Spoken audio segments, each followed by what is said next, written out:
So we have a judge that's willing and ready to criminally prosecute the Donald Trump administration for contempt of court. So quickly, the background for those of you who haven't been following me, there is a judge, Jim Josberg, who was the judge initially assigned the case to assess whether or not the Trump administration properly used the Alien Enemies Act in his executive order of March 14th to round up a bunch of random Latino and Hispanic men and send them to a Salvadorian torture camp on March 15th within, hours of the Trump's executive order.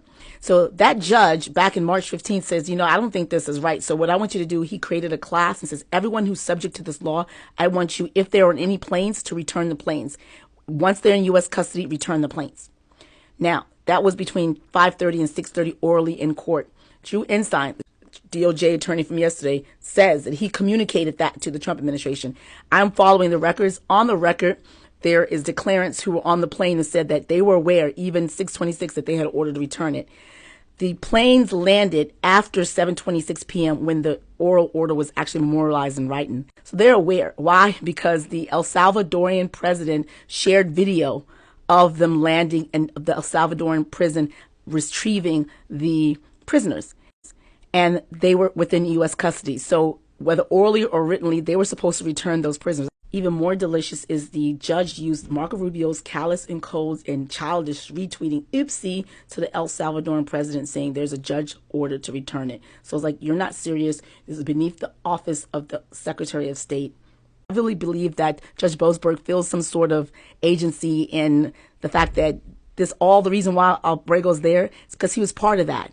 And the only thing that the judge asked of the Trump administration, he says, when did the planes take off? How many deportees were on there? And were there all of the deportees subject to the Alien Enemies Act, meaning Venezuelans who you suspected to be TDA gangs? We already know that Kilmar is El Salvadorian. They were suspecting him of being part of the MS-13 gang, totally different gang. So if he was one of those people on the plane, we know that's not there. We already know from the Trump administration's own admissions that 172 people had no criminal background whatsoever. And we already know that there were women on that plane. We already know that there were people from other countries that got returned back.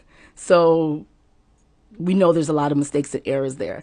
Now, the judge said, that's all I want to know. What the Trump administration said, rather than answer him, he claimed state secrets privilege. The judge said in the case, I was not asking you to give me any information about diplomatic agreements or any flights or operational specifics. I just said, simply, confirm the times and numbers, how many passengers on the flights, whether they were all deported pursuant to proclamation, and whether they were transferred out of U.S. custody. How are you claiming privilege when you're tweeting this and you're sharing this on social media and you're boasting and sharing about it?